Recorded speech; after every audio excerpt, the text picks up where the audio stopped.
Hello, today I will be talking about my teacher and her different opinions on reading over the years. So her attitude has evolved from when she started out and where she is now.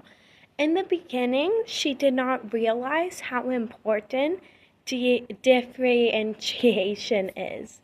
Now she differentiates between her different classes. For example, her first and second period is reading House of the Scorpion, and her third and fourth are reading A Christmas Carol. And this differentiation really helps her target what those specific learners need.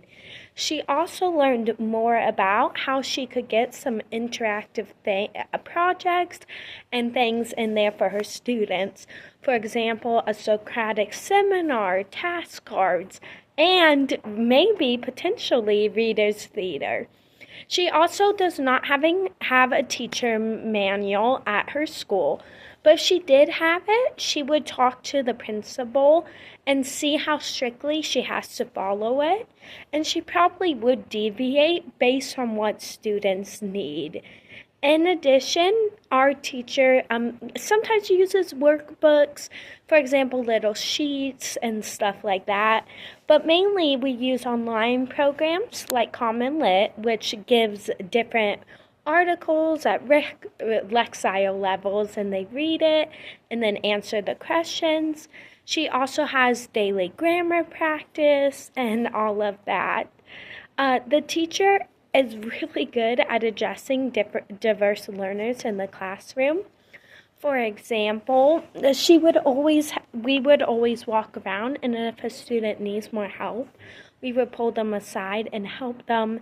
In addition, she would assign different assignments based on what they need.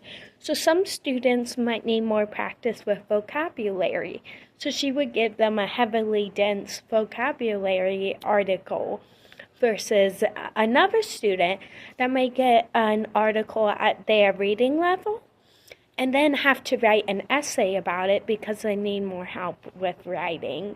And that really taught me the different ways to help push the students while addressing their individual needs. In addition, sometimes she can deviate from what the other teachers are doing because her students, or from her plan, because her students don't need that right now. For example, if she came in and planned for the students to be working on reading, but she could just tell they are too hyped up today, she might let them have a fun day and just goof off. Or she might have a book they could play about, which is a game about the book or something like that, instead of just sitting there and reading.